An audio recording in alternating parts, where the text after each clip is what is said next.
बिस्मिल्लाहिर्रहमानिर्रहीम, मैं हूं नवीद जुबैरी और आप देख रहे हैं सिचुएशन रूम। नाज़रीन, आज के प्रोग्राम में बहुत ही ताज़ा ताज़ा गरम गरम खबरें हैं, आप जरूर एंजॉय करेंगे।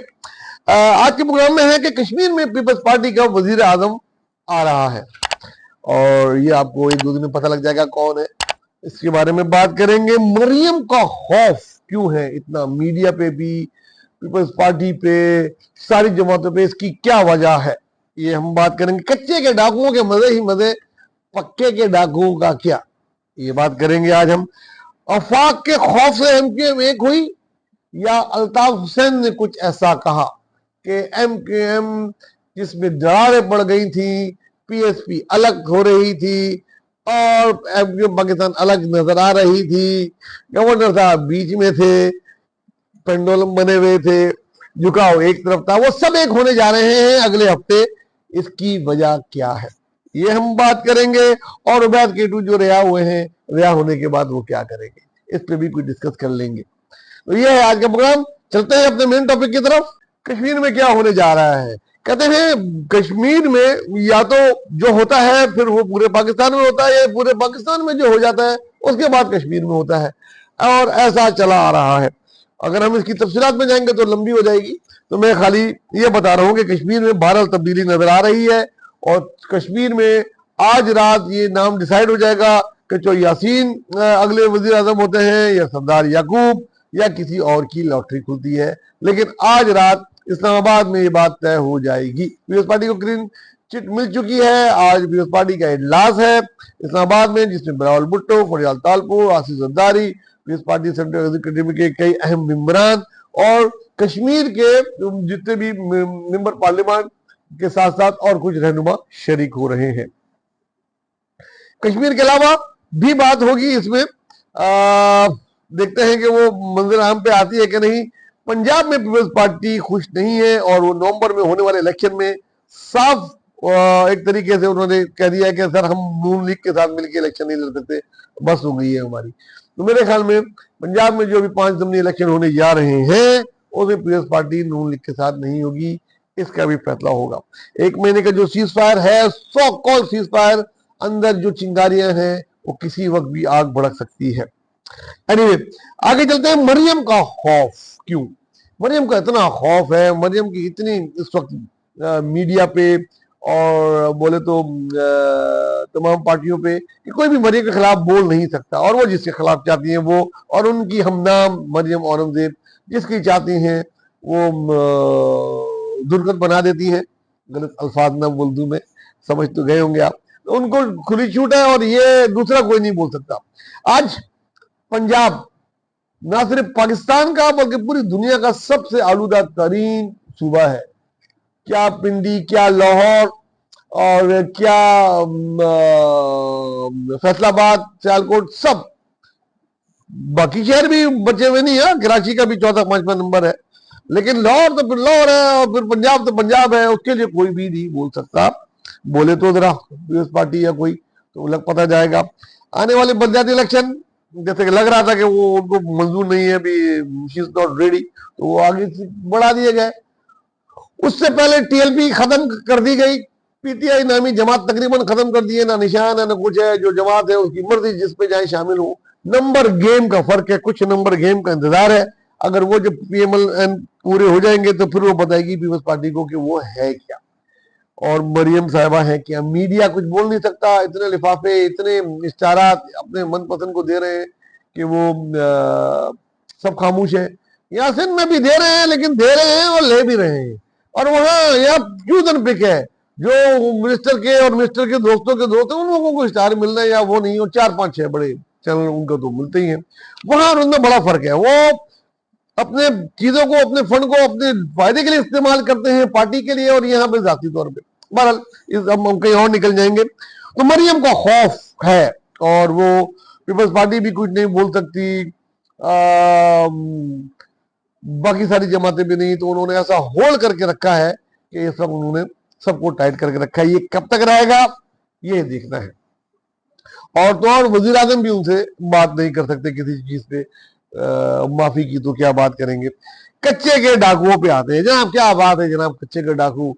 आजकल तो हर कोई सोच रहा है जेल में कि काश वो भी कच्चे का डाकू होता, काश वो भी कच्चे का डाकू होता, वो भी हथियार डालता, उसको भी 50 एकड़ जमीन मिलती, उसको भी रेड कारपेट, हाँ रेड कारपेट मिलता।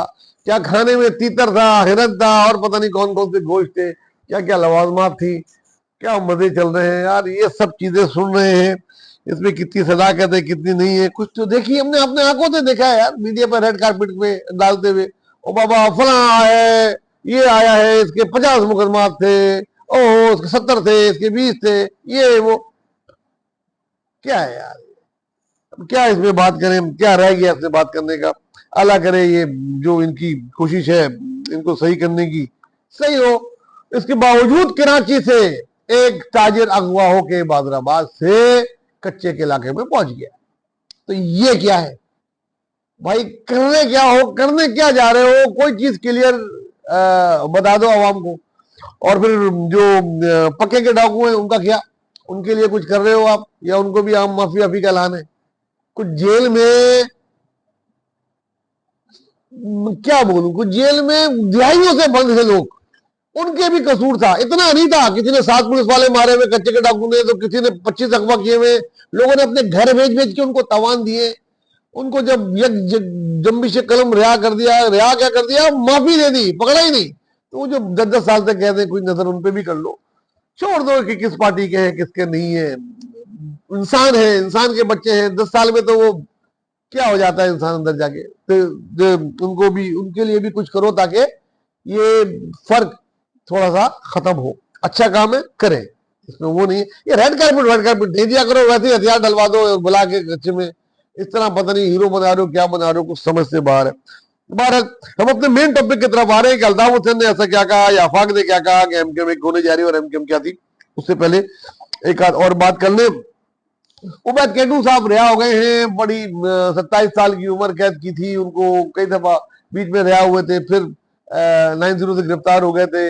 अब आ गए हैं, जिस वक्त गिरफ्तार हुए थे उस वक्त दुनिया कुछ और थी, जब बाहर आए तो दुनिया कुछ और हो गई है फिल्मों की तरह। उस वक्त ये एमक्यूएम लंदन थी नहीं, एमक्यूएम एक ही थी अल्ताफ वाली, और उसमें के बड़े सरगर्म थे। फिर खत्म हुई, फिर पीएसपी बनी, फिर पाकिस्तान बनी, फारूक सत्तार बनी, बहुत सारी बन के वो अंदर जेल में नजर तो होती है बंदों की।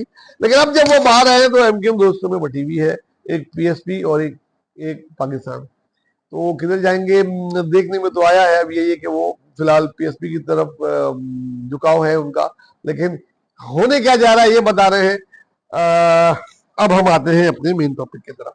और मेन टॉपिक में ये है कि जैसे कि मैंने बताया कि एमक्यूएम में खुली सबको पता थी, कोई ऐसी बात नहीं रह गई थी ढकी छुपी जो कुछ हैदराबाद के अंदर मरकज में हुआ। एमक्यूएम पाकिस्तान की तकरीबात में पीएसपी वाले नहीं आते, पीएसपी की तकरीबात में वो लोग नहीं आते थे, ऐसे ही चल रहा था। अनकरीब ये था कि वाजे बस ऐलान होना रह गया था कि अल्ताफ ने किसी